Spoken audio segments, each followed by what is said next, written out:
Liquid ತರ ಏನಾದ್ರೂ ಜಾಸ್ತಿ ಕುಡಿತಾ ಇರಬೇಕು, ಅವಾಗ ದೇಹ ಹಿತವಾಗಿರುತ್ತೆ, ಮನ್ಸಿಗೂ ಕಿರಿಕಿರಿ ಅನ್ಸಲ್ಲ.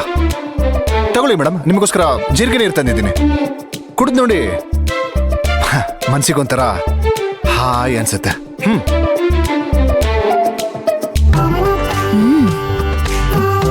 ಚೆನ್ನಾಗಿದೆ ಒಂಥರ.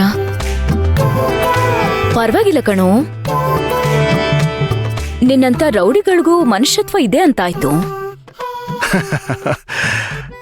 ಇರ್ಲಿ ಬಿಡಿ ಮೇಡಮ್, ನಿಮ್ ಹೊಗಳಿಕೆ ಯಾಕೋ ಬೇರೆ ತರನೇ ಇದೆ. ಆದ್ರೂ ಇದೆಲ್ಲ ದೊಡ್ಡ ವಿಷಯ ಅಲ್ಲ ಬಿಡಿ. ಹೌದು, ನಿನಗೆ ಯಾವ್ದು ದೊಡ್ಡ ವಿಷಯ ಅಲ್ಲ. ದುಡ್ಡಿಗೆ ಏನ್ ಬೇಕಾದ್ರೂ ಮಾಡೋ ಅಂತಾನೆ ನೀನು. ಮೇಡಮ್ ಮೇಡಮ್ ಮೇಡಮ್, ನೀವೇನೇ ಅಂದ್ಕೊಂಡ್ರು ನಾನೇನೋ ತಪ್ಪು ತಿಳ್ಕೊಳಲ್ಲ. ಯಾಕಂದ್ರೆ ಇವಾಗ ನೀವಿರೋ ಪರಿಸ್ಥಿತಿನೇ ಅಂತದ್ದು. ಅದೇನಂದ್ರೆ ಇವಾಗ ನೀವು ಮಾತಾಡ್ತಿರೋದು ತಪ್ಪು ಅಂತ ನಾನು ಹೇಳಕ್ಕಾಗಲ್ಲ, ನೀವು ಯೋಚನೆ ಮಾಡ್ತಿರೋದು ತಪ್ಪು ಅಂತ ನಾನು ಹೇಳಕ್ಕಾಗಲ್ಲ. ಯಾಕಂದ್ರೆ ನಿಮ್ ಪರಿಸ್ಥಿತಿ ಅರ್ಥ ಆಗುತ್ತೆ. ಅದ್ ಸರಿ, ನಿನಗ ಶಾಂತಿ ಎಷ್ಟ್ ಸಂಬಳ ಕೊಡ್ತಾಳೆ?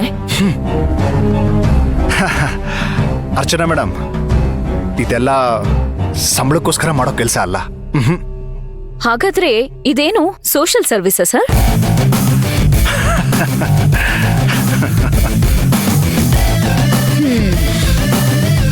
ಅಲ್ಲ ಕಣೋ,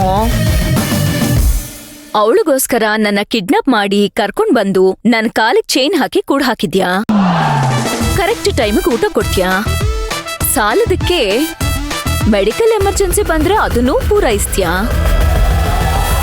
ಇದೆಲ್ಲ ಏನ್ ಪುಕ್ಸಟೆನ್ನ ಮಾಡ್ತೀಯಪ್ಪ? ಇದನ್ನ ಸೋಷಿಯಲ್ ಸರ್ವಿಸ್ ಅಂತ ಹೇಳಿದ ತಕ್ಷಣ ನಾನ್ ನಂಬಿಡ್ಬೇಕಾ? ಏನೋ ಆ ರೌಡಿಗಳಿಗಿಂತ ಒಂಚೂರು ಎಕ್ಸ್ಟ್ರಾ ದುಡ್ಡು ತಗೊಂತ್ಯಾ ಅನ್ಸುತ್ತೆ.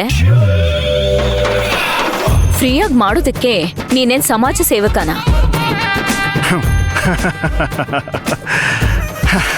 ಮೇಡಮ್, ಇವಾಗ ಏನಿಲ್ಲ ಬಿಡಿ. ಈಗ ನಾನು ಏನ್ ಹೇಳಿದ್ರು ನಿಮಗೇನು ಅರ್ಥ ಆಗಲ್ಲ. ನಾನಿವಾಗ ಹೇಳ್ತಿದ್ದೀನಲ್ಲ ಮೇಡಮ್, ಇನ್ನೊಂದು 15-20 ದಿನ ಅಷ್ಟೇ ಎಲ್ಲ ಸರಿ ಹೋಗುತ್ತೆ. ನೀವು ಅವಾಗ ಆರಾಮಾಗಿ ಮನೆಗೆ ಹೋಗ್ಬೋದು. ಏನು 15-20 ದಿನ? ಹ, ಬಿಡೋರಾಗಿದ್ರೆ ಈಗ್ಲೇ ಬಿಡ್ತಿದ್ರಿ. ನಿಜವಾಗ್ಲೂ ನೀನ್ ಒಳ್ಳೆಯವನಾಗಿದ್ರೆ ನನ್ನ ಫಸ್ಟ್ ಆಫ್ ಆಲ್ ಕಿಡ್ನಾಪ್ ಮಾಡಿ ಯಾಕೆ ಕೂಡ ಹಾಕ್ತಿದ್ದೆ? ಯಾಕಿಷ್ಟು ಚಿತ್ರಹಿಂಸೆ ಕೊಡ್ತಿದ್ದೆ? ಓ, ಗೊತ್ತಾಯ್ತು ಗೊತ್ತಾಯ್ತು. ಇನ್ನೊಂದ್ 15-20 ದಿವಸದಲ್ಲಿ ಏನಾದ್ರೂ ನನ್ನ ಪ್ಲಾನು.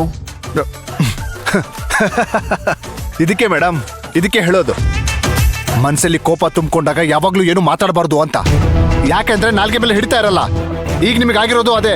ಒಂದು ಹೇಳ್ತೀನಿ ಕೇಳಿ ಮೇಡಮ್, ನೋಡಿ, ಪ್ರತಿಯೊಂದಕ್ಕೂ ಒಂದು ಅಂತ್ಯ ಅಂತ ಇರುತ್ತಲ್ವಾ, ಇದಕ್ಕೂ ಅಂತ್ಯ ಹತ್ರನೇ ಇದೆ.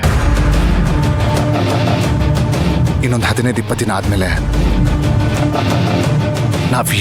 ನಾವ್ ಎಂತವ್ರು ಅಂತ ನಿಮಗೆ ಗೊತ್ತಾಗತ್ತೆ. ನಿಜ ಹೇಳ್ತೀನಿ ಮೇಡಮ್, ನಾವೆಲ್ಲರೂ ಒಟ್ಟಿಗೆ ಸೇರಿ ಬಾಳೋ ಕಾಲ ಬರುತ್ತೆ. ಅವಾಗ ನಿಮಗೆ ಆಗೋ ಅನುಭವನೇ ಬೇರೆ ಬಿಡಿ. ಹಲೋ ಹಲೋ ಹಲೋ, ನನಗೆ ಅವಳ ಜೊತೆ ಬೇರೆ ಫೀಲಿಂಗಾ? ನಾವಿಬ್ರು ಒಂದೇ ತರ ಇದೀವಿ ಅಂದ ತಕ್ಷಣ ನಮ್ಮಿಬ್ರನ್ನೇನು ಟ್ವಿನ್ಸು ರಿಲೇಟಿವ್ಸು ಅನ್ಕೊಂಡ್ಬಿಟ್ಟಿದ್ಯಾ? ಹಲೋ, ಮಾತ್ ಬರುತ್ತೆ ಅಂತ ಬಾಯಿಗೆ ಬಂದಿದ್ದೆಲ್ಲ ಮಾತಾಡಿದ್ರೆ ಅಷ್ಟೇ. ಆಮೇಲೆ ನಾನೇನೋ ಸುಮ್ನೆ ಇದ್ದೀನೀಗ. ನಿನಗಿನ್ನೂ ಅರ್ಚನಾ ಯಾರು ಅಂತ ಗೊತ್ತಿಲ್ಲಪ್ಪ. ಗೊತ್ತಾಗೋದು ಬೇಡ ಅಂತ ಅನ್ಕೊಂಡಿದ್ದೀನಿ. ಏನೋ ಪಾಪ ಹೆಲ್ಪ್ ಮಾಡಿದ್ಯಾ ಅಂತ ಸ್ವಲ್ಪ ಪ್ರೀತಿಯಿಂದ ಮಾತಾಡ್ಸ್ತಿದ್ದೀನಿ ಅಷ್ಟೇ. ಅದನ್ನೇ ನೀನು